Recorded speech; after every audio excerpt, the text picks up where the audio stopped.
pour faire très rapide et très simple. Super. Merci beaucoup Lionel pour cette présentation. Je laisse tout de suite la parole à Maxime. Merci Agathe. Rebonjour à tous et à toutes. Donc, je vais vous faire une petite introduction sur l'accessibilité en général et puis le FALC. Et puis après, on va laisser la parole à l'ESAT de la Courbès, donc de l'ADAPI 69, puisqu'on a le plaisir de les avoir avec nous.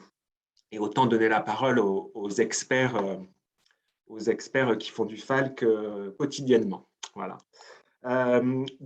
L'accessibilité, le S3A, je voulais vous parler du S3A. Donc, le S3A, c'est le petit picto bleu aux deux visages qui a été créé il y a une vingtaine d'années par l'UNAPI.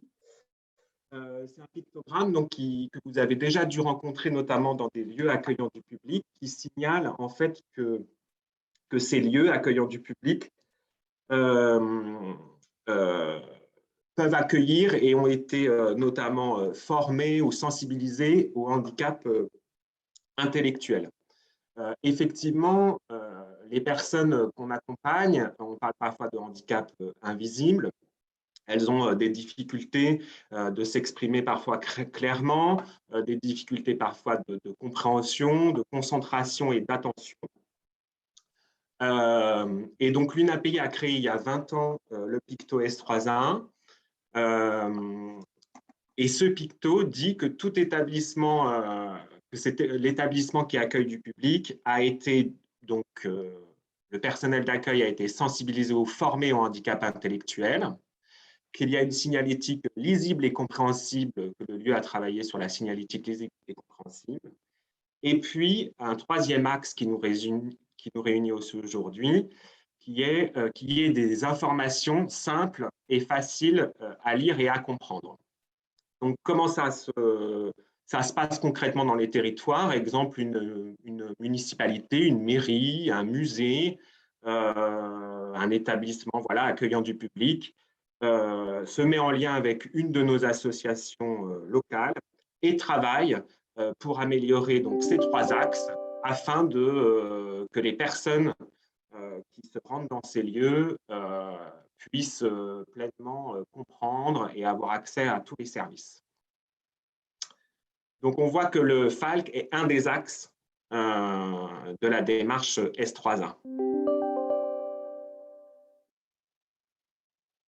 Voilà.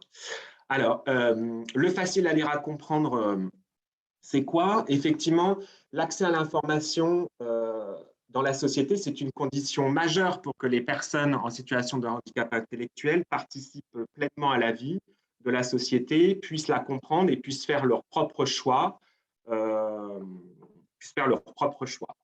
Le FALC, qu'est-ce que c'est? Donc, le FALC, le développer, c'est facile à lire à comprendre. C'est une démarche qui a été portée maintenant il y a plus de 10 ans en Europe par l'association Inclusion Europe, qui réunit plusieurs associations représentant des personnes en situation de handicap intellectuel et de leurs familles. Et ils se sont réunis en créant donc cette méthode facile à lire à comprendre qui permet de transformer un texte complexe en un texte simple et accessible. Donc, c'est les associations qui se sont réunies et qui ont développé donc, cette méthode qui a été développée par et avec les personnes en situation de handicap intellectuel. Puisque qui mieux qu'elles-mêmes peuvent dire si ce texte sera facilement compréhensible par une majorité de personnes. Donc, effectivement, vous avez déjà dû voir des documents FALC. Les documents FALC qui sont symbolisés par le petit picto que vous voyez en haut à droite et puis sur le document, par exemple, mode d'emploi de la banque. Petit picto bleu qui n'appartient à personne, hein, mais qui dit que ce document a été conçu selon les règles FALC voilà. Donc, c'est important que ce picto, en fait, il est important. Pourquoi? Parce que les personnes qu'on accompagne, elles le connaissent. Donc, lorsque vous communiquez auprès d'elles, c'est important qu'elles puissent facilement identifier qu'ici, ils vont avoir une information plutôt accessible qu'ils vont pouvoir comprendre. Cette méthode au niveau européen, elle s'appelle la méthode Easy to Read, donc facile à lire, Easy to Read. Et ce qu'il faut comprendre, c'est qu'en France, elle a été portée et diffusée donc il y a plus de 10 ans, en 2009-2010, par l'UNAPI et l'association Nous aussi, qui est une association d'auto-représentants de personnes en situation de handicap intellectuel. Mais du coup, cette méthode, c'est la même en Espagne, en Autriche, en Allemagne. Voilà.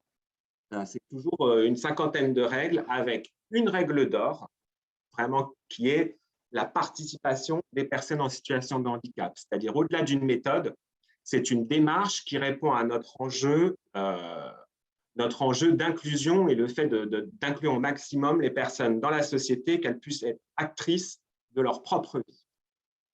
Alors, il y a plusieurs façons de faire du facile à lire à comprendre. Bien sûr, un premier axe, c'est de se former. C'est-à-dire en France, pour diffuser la méthode, il a bien sûr fallu former les personnes. C'est des formations inclusives avec des personnes en situation de handicap. C'est important de se former en 2 jours. On peut aussi embaucher au sein de sa structure des personnes en situation de handicap qui elles-mêmes ont été formées au FALC. Il y a des organisations qui le font, des organisations notamment plutôt publiques et semi-publiques, mais on espère que le secteur privé va aussi rentrer dans cette dynamique. Et puis, vous pouvez aussi externaliser et faire appel à des experts, effectivement, notamment des ESAT qui disposent d'ateliers FALC. Pour vous donner une idée, lorsque la méthode est apparue il y a 10 ans, il y avait au début 4 ateliers FALC dans le réseau UNAPI. Aujourd'hui, il y en a près de 25. Voilà. Vous avez une petite ressource, après je vais laisser la parole à l'ADAPI 69. Agathe vous a mis un petit lien et vous avez des ressources. Dans ce document de 2 pages, il y a plein de liens vers des ressources, c'est-à-dire on vous renvoie vers la liste des ESAT et aussi sur le site UNAPI Entreprise, vers les règles, vers les centres de formation qui peuvent vous accompagner. Donc voilà. Je laisse la parole à l'ADAPI 69 qui a donc un ESAT au sein de son association, près de Lyon, qui est l'ESAT de la Courbès. Voilà. Merci beaucoup, Maxime. Alors, tout de suite, on laisse la parole à Charlotte Durand, qui est éducatrice technique spécialisée, autour de 2 questions. Voilà, pourquoi avoir ouvert un atelier de transcription en FALC et comment se déroule chacune des transcriptions? Charlotte, vous avez la parole. Bonjour à tous. Alors effectivement, donc, moi je suis éducatrice technique spécialisée. Je travaille en ESAT depuis une dizaine d'années. J'ai été formée au FALC dans un premier temps, au départ dans une démarche de pouvoir transcrire en interne les documents qui sont à destination des travailleurs pour qu'ils puissent, eux, déjà avoir accès aux informations qu'on communiquait en interne et pouvoir participer à la vie de l'établissement. Donc, la démarche initiale était ça. Et c'est vrai que très vite, on s'est rendu compte de l'enjeu de cette méthode, effectivement, en termes d'accessibilité. On s'est aussi rendu compte auprès de notre propre établissement que beaucoup d'informations sur lesquelles on communiquait depuis des années n'étaient pas comprises. Et c'est vrai que c'est en prenant le temps de transcrire des documents en FALC avec nos travailleurs, on s'est rendu compte qu'on parlait de plein de choses depuis des années et qu'ils ne comprenaient pas de quoi on parlait. Et ça a été une vraie surprise parce qu'il y a des choses où on pensait que c'était clair et en fait, ce n'était pas si clair que ça.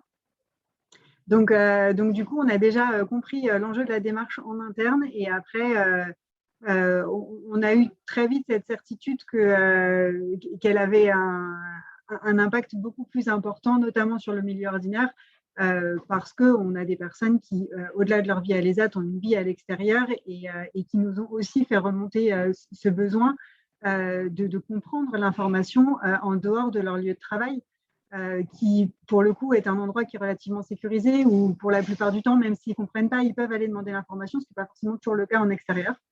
Donc, c'est vrai que très vite, on s'est rendu compte de l'enjeu de cette méthode FALC et du coup, on s'est dit, voilà, il faut qu'on réfléchisse ça à une autre échelle que juste l'échelle de nos informations en interne.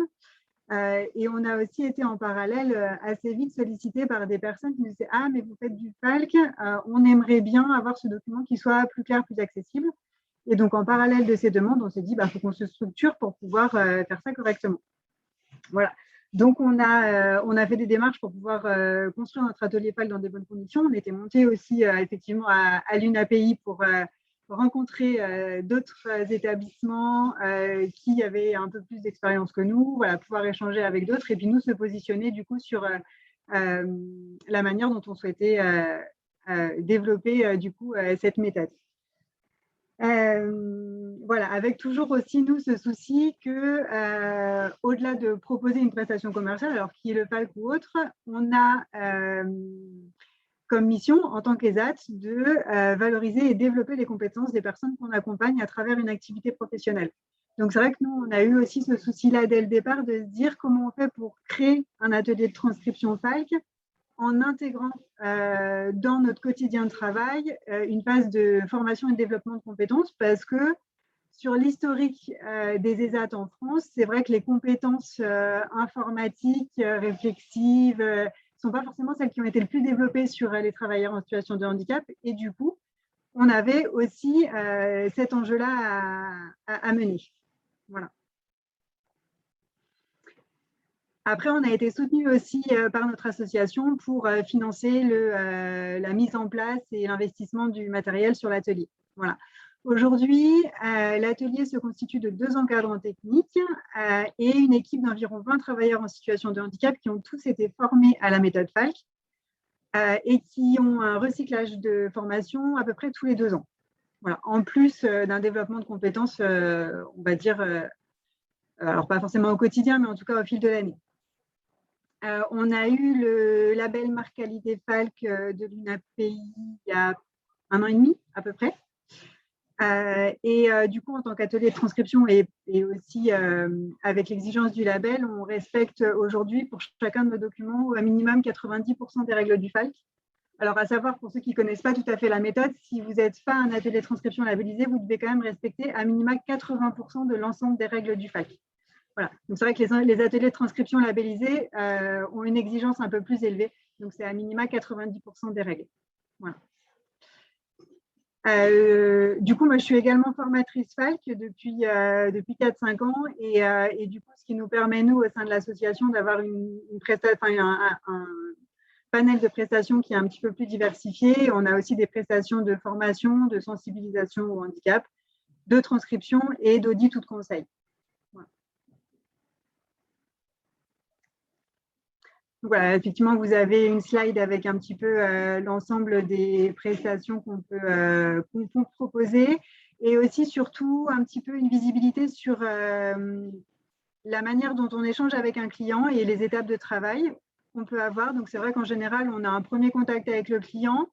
Alors, ça peut être soit pour une transcription complète, soit uniquement pour de la relecture, parce qu'effectivement, comme Maxime vous le disait avant, les personnes peuvent avoir en interne des gens qui ont été formés à la méthode FALC, mais qui par contre n'ont pas d'expert d'usage. Donc, quand on parle d'expert d'usage pour des personnes en situation de handicap face à l'écrit, qui peuvent apporter une relecture et un regard sur le document. Donc, parfois, il y a des personnes qui ont été formées à la méthode FALC qui connaissent les règles, on va dire, les règles d'écriture, de mise en page, etc., mais qui n'ont pas pu avoir de retour ou de regard d'experts d'usage et qui, du coup, font appel à nous uniquement pour une phase de relecture et pouvoir venir valider le document. Dans ce cas-là, du coup, c'est un temps et un investissement en termes de travail qui, pour nous, est beaucoup plus court parce que le gros du travail a été fait. Ou alors, c'est des prestations de transcription où on a un document qui n'a pas du tout été travaillé et on fait l'ensemble de la prestation, donc transcription et les étapes de relecture ensuite. Donc, en général, le travail de transcription, c'est vraiment ce qui nous prend le plus de temps. Et quand on attaque les étapes de relecture, en général, on a en moyenne, on a 3 allers-retours avec le client entre la première version qu'on envoie en relecture et la version finale. Voilà, ce qui permet de réajuster entre parfois ce que nous, on a compris du document qui n'était pas forcément exact ou des choses sur lesquelles nous, on n'a pas forcément insisté, mais qui étaient importantes pour le client. Voilà. Donc, on a des étapes de relecture et d'échange comme ça qui permettent de vraiment ajuster pour que le document soit à la fois le plus clair possible et à la fois au plus près des attentes du prestataire. Voilà. Et après, il y a la question du maquettage aussi qui va se poser. Alors, parfois, nous, on est en mesure de faire le maquettage parce qu'on travaille en partenariat avec une entreprise adaptée qui font du graphisme et du maquettage et qui peuvent aussi faire de l'impression. Parfois, et ça a été le cas dans l'exemple qu'on vous présente après, les entreprises ont des services de maquettage en interne. Ils ont aussi des chartes graphiques qui leur sont propres. Et du coup, on leur donne un chemin de table. Et c'est eux qui appliquent leur charte graphique et le maquettage sur les documents. Donc voilà. Après, nous, on relie bien entendu les documents après la version maquettée, parce que la mise en page a un impact sur la compréhension. Donc, on a des relectures après le maquettage. Donc, on est aussi souvent en lien avec les graphistes pour pouvoir trouver des compromis avec les contraintes des graphistes, les chartes graphiques des structures et les règles du FALC. Donc là, vous avez un petit aperçu des clients avec lesquels on a pu travailler jusqu'à présent. Donc effectivement, on est basé effectivement dans la région Rhône-Alpes à Lyon. Donc on a travaillé avec l'Office du tourisme de Lyon, le Musée des Beaux-Arts, la MDPH, le CITRAL, alors pour nous, c'est les transports en commun lyonnais. Ça correspond au TCL. La région Auvergne-Rhône-Alpes, enfin, voilà, c'est assez varié. Et on travaille aussi pour des entreprises à but lucratif, donc comme le centre commercial de la Part-Dieu, alors qui maintenant est Westfield, Romanco, Unibail. Voilà. Je pense que vous en avez aussi sur la région parisienne. Et le groupe SEB, voilà. Donc on va avoir un exemple après. Ben, juste maintenant, je pense, merci beaucoup Charlotte. On va laisser la parole donc, à Julie Paget du groupe SEB qui va venir nous parler voilà, de cette démarche, pourquoi être allé vers une démarche de transcription de leurs documents en FALC et voilà, quelques retours d'expérience. Alors, bonjour à tous, j'espère que vous m'entendez bien. Donc, merci beaucoup pour l'invitation parce que ça me permet aussi, moi, de comprendre beaucoup de choses sur le sujet. Donc, je me présente, donc, je suis Julie Paget, je suis responsable marketing pour le groupe SEB. Donc, pour ceux qui ne connaissent pas forcément le groupe SEB, en fait, on vend du petit électroménager. Quand je vais vous dire les marques, ça va plus vous parler. Donc, on vend des produits SEB, Moulinex, Tefal. Et donc déjà, le groupe SEB, on a une démarche, voilà, on développe de plus en plus de produits inclusifs. C'est vraiment une volonté de notre PDG de développer de plus en plus de produits accessibles à tous, puisqu'on est dans la cuisine, dans le quotidien. Et donc, il est légitime et je pense que ça doit même devenir aujourd'hui obligatoire de penser l'accessibilité de nos produits à l'intégralité de la population. Et donc, on a une problématique très courante chez Groupe SEB, c'est la notice d'utilisation qui n'est pas forcément compréhensible de tous, de tout le monde. Et donc, on trouvait ça intéressant d'avoir cette démarche FALC pour permettre à chacun de comprendre le fonctionnement de notre produit. Donc, la première étape, ça a été de choisir le bon produit. Avec quel produit on faisait cette démarche-là, parce qu'on vend autant des cafetières, des bouilloires, des sèche-cheveux, et on trouvait ça intéressant de partir sur Cookéo, parce que c'est un produit qui peut vraiment s'adresser à une large population.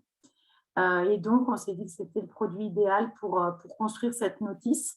Alors, aujourd'hui, elle est FALC, mais je pense qu'il faudrait qu'elle soit toute FALC. Il faudrait que toutes les notices des produits petits électroménagers soient FALC. Donc, c'était une première démarche, mais on a vraiment la volonté de vouloir étendre cette démarche plus largement. Déjà parce que ça s'est super bien passé. Enfin, je ne sais pas quel a été le retour des experts FALC, mais en tout cas, nous, côté groupe SEB, ça a été une expérience en fait hyper enrichissante aussi. On a donné des produits sur base de ça. En fait, il y a eu de la manipulation. Donc, il y a eu un retour en fait hyper positif aussi sur la manipulation du produit. Ensuite, on est rentré vraiment dans le vif du sujet, effectivement, avec plusieurs itérations. Et c'est un bon… effectivement, on a énormément de chartes graphiques, on a des contraintes qui sont très importantes quand on réalise une notice d'utilisation environnementale. Il y a toute la partie papier, qu'est-ce qu'on fait du papier, etc.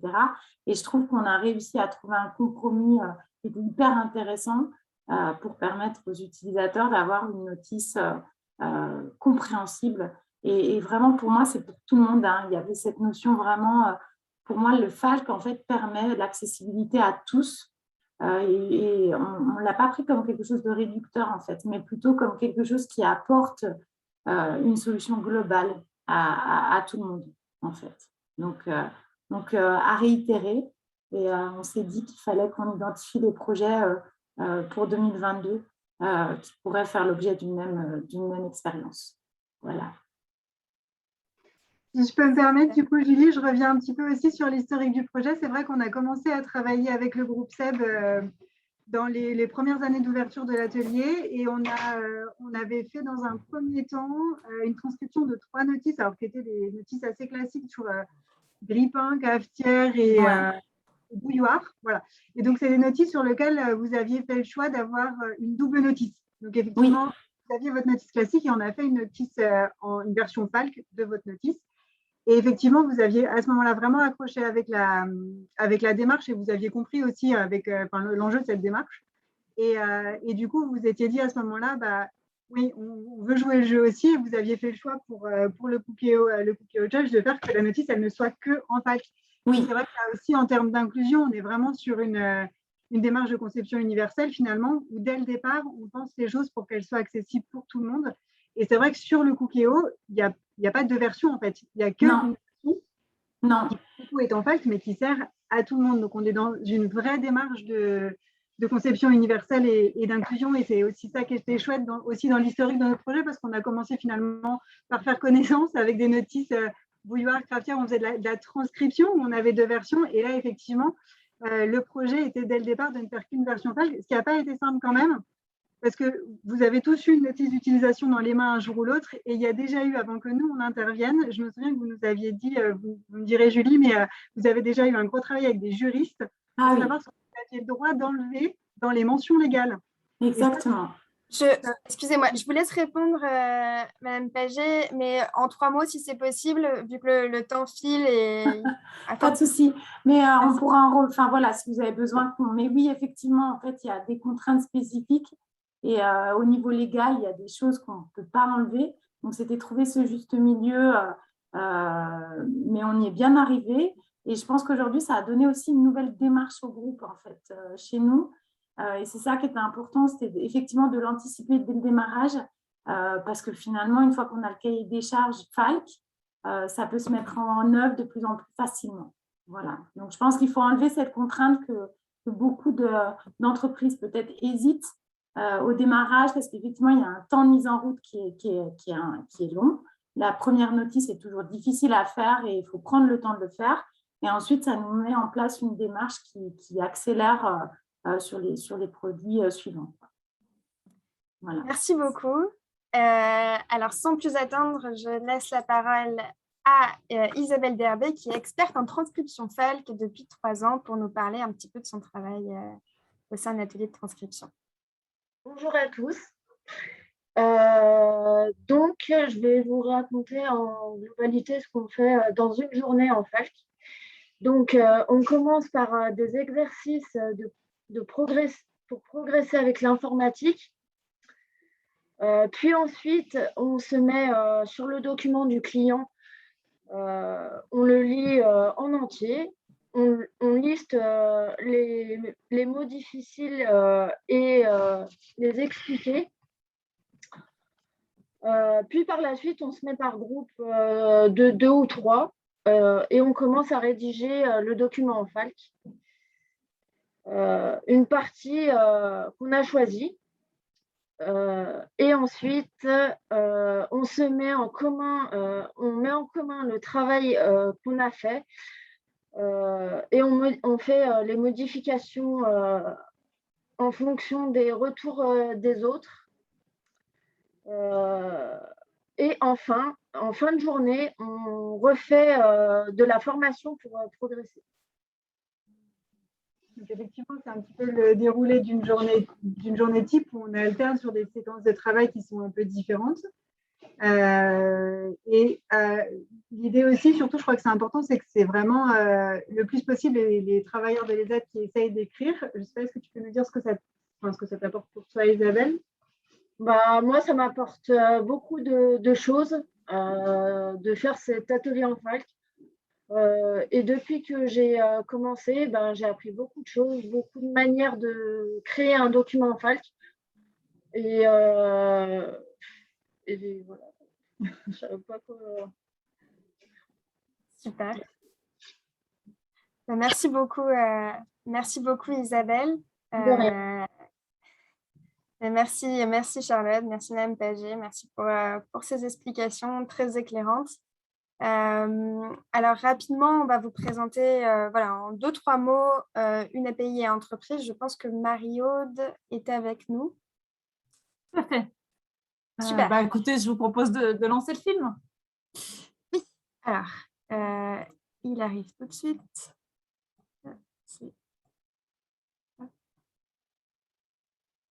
Là. Vous me dites si c'est bon pour vous.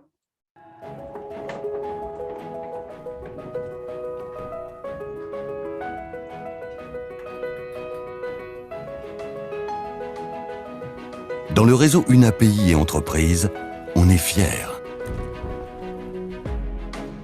Fiers de s'appliquer, de s'adapter, de servir et oser.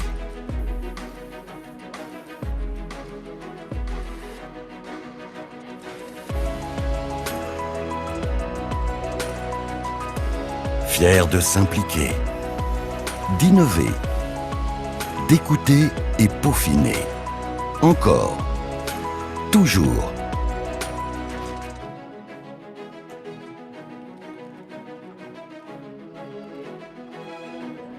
On est fiers de transmettre, de donner confiance, de partager et s'épanouir.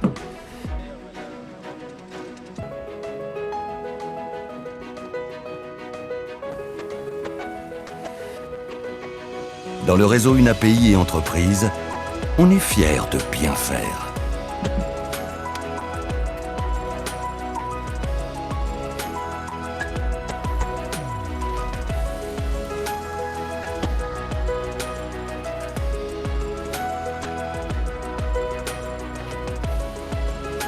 Une API et entreprise est le premier réseau de prestataires responsables, avec partout en France plus de 60 000 personnes en situation de handicap intellectuel, accompagnées par des professionnels qui, ensemble, sont fiers. Fiers de bien faire. Merci Agathe. Ce petit film, je pense, et surtout la présentation que nous avons eue juste avant, je pense que la mission qui est la mienne, ça va être de résumer en 2 minutes ce qu'est une API entreprise, mais je pense que tout a été dit. Donc, je suis la directrice de l'UNAPI et je voulais juste en fait montrer aux uns et aux autres que cette démarche et que cette structure que nous avons créée tous ensemble, qui s'appelle donc une API entreprise, en fait, elle est là pour répondre à différents enjeux et objectifs que nous sommes donnés, nous, mouvements associatifs, mais également acteurs de l'économie sociale et solidaire. Le premier, bien sûr, c'est de faire reconnaître les compétences des personnes en situation de handicap. Je pense que tout a été dit. L'exemple donné est évident. L'autre point pour moi également, c'est de faire reconnaître l'expertise du secteur médico-social et montrer que c'est par la coopération et par un bon degré d'expertise, de collaboration, que nous pourrons globalement, tous ensemble, faire avancer la question de l'emploi des personnes en situation de handicap et la question de l'inclusion, parce que je pense que l'exemple que vous avez donné, moi je rêve en tant que consommatrice que toutes les notices d'utilisation soient en FALC, ça nous changerait la vie, et c'est ça, construire une société solidaire et inclusive. Et notre conviction à l'UNAPI, c'est que c'est vraiment par la complémentarité de nos expertises que nous réussirons à faire avancer les choses. L'objectif aussi de cette démarche, une API entreprise, c'est bien sûr de renforcer le maillage des coopérations partout en France. Nous avons eu la chance d'avoir une équipe de Lyon. Nous en avons partout en France et c'est ça qu'on a envie de révéler. Et ce qu'on a envie de révéler aussi, c'est la façon dont on garantit l'effectivité des droits des personnes handicapées et qu'on arrive à transformer nos propres organisations pour vraiment transformer la société. Donc aujourd'hui, si on peut passer à la diapositive suivante, qu'est-ce que c'est que cette démarche, en fait, une API entreprise? Il faut retenir deux choses. C'est un axe vraiment de valorisation, de révéler tout ce qui existe aujourd'hui en France, parce qu'on pense que c'est par l'exemplarité qu'on va lutter contre les stéréotypes et qu'on va montrer aux uns et aux autres que c'est possible. Donc, c'est vraiment, vous l'avez vu à travers ce film, vous le verrez à travers les exemples de campagne qu'on fait et les témoignages qu'on vous a partagés. C'est vraiment notre axe premier. Tout est devant nous et nous savons mal le valoriser.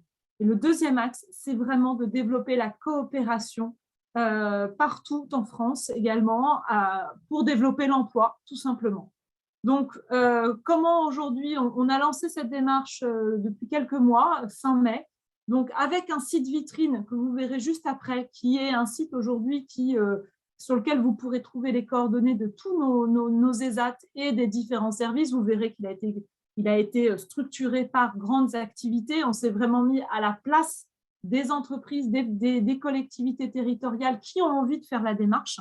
Et nos associations et tous les ESAT qui travaillent dans ces associations ont vraiment fait tout un travail notamment pour expliquer beaucoup mieux quels services on pouvait rendre. Mais on sait aussi, pour être plus clair, il faut donner des exemples. Et vous verrez que sur ce site, on valorise, et notamment aussi grâce à notre page LinkedIn, au quotidien, voilà, plein d'exemples du terrain. Et à côté de ça, on pense qu'il y a aussi voilà, toute une campagne de communication qui s'appelle « Fier de bien faire ». Donc, la diapo suivante explique un petit peu le « fier de bien faire », ce que ça veut dire, mais je pense que nous aussi, on essaie de faire du facile à lire et à comprendre. Quand on dit des choses simplement, et voilà, c'est qu'on est tous fiers de bien faire les choses, qu'on soit personne en situation de handicap, qu'on soit donneur d'ordre, le témoignage du groupe SEB est parlant, ou qu'on soit professionnel du monde médico-social. Choisir de coopérer pour valoriser le travail des uns et des autres et changer un peu la donne, changer le prisme que nous avons tous. C'est un peu l'idée, et en s'appuyant sur la compétence des gens et ne pas être dans la charité, ne pas être… Voilà, nous, notre vision d'inclusion, c'est partir de la compétence, partir des besoins des uns et des autres, des entreprises comme des personnes en situation de handicap. Donc voilà, toute une campagne qu'on a commencé à mettre en œuvre et que vous allez voir partout en France, parce que notamment, on a des affichages qui tournent partout en France pendant toute l'année, des personnes en situation de handicap avec certains métiers, des chefs d'entreprise comme le jeune homme que vous voyez au milieu et en dessous, la maire d'une petite commune qui se sont engagés, et également des professionnels du secteur médico-social. Alors là, on voit une personne du secteur blanchisserie, mais également restauration. On a vu à travers l'exemple d'aujourd'hui qu'il y avait plein d'autres métiers comme la transcription FALC. Et c'est ça qu'on veut pousser, et tout ça, bien sûr, avec le soutien de la GFIP, qui a pour vocation de faire connaître tous ces dispositifs aux entreprises de la GFIP. Super, merci beaucoup Marie-Aude. On va vous montrer comment faire une recherche et en même temps, on vous laisse remettre vos micros et puis poser les questions que vous pourriez avoir. Comme je le mettais dans le fil de conversation, il y a certaines questions auxquelles je ne suis pas sûre de vous apporter une réponse exacte, donc je reviendrai vers vous par mail par la suite. Mais voilà, n'hésitez pas parce qu'on a un petit peu dépassé le niveau temps, donc comme ça, si vous avez des réactions, n'hésitez pas à nous les transmettre en même temps. Donc ici, on est sur la une du site Une API entreprise. C'est donc notre site vitrine dans lequel on recense l'ensemble des ESAT et des EA du réseau Une API entreprise. Et donc, vous allez pouvoir aller chercher une prestation. Donc, on va faire là l'exemple d'une prestation de transcription en FALC. On va chercher un type de prestation, d'abord prestation administrative.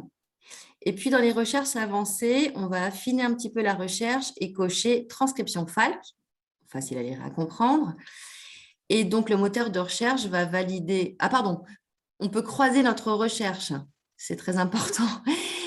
Et donc, chercher une zone géographique. Ici, on a choisi le national. Et donc, le moteur de recherche génère la liste des ESAT qui peuvent réaliser cette prestation. Donc, vous avez les coordonnées de l'ESAT pour une mise en relation directe. Et puis, vous pouvez télécharger les résultats pour avoir un fichier Excel pour une exploitation plus simple de vos résultats. C'est ça. Et là, vous avez juste ici… ESAT de la Courbesse, il est là. Voilà. J'arrête le partage. On peut peut-être prendre quelques questions pour les personnes qui ont encore un petit peu de temps. Profitez que les experts sont encore avec nous. Peut-être que c'était très clair.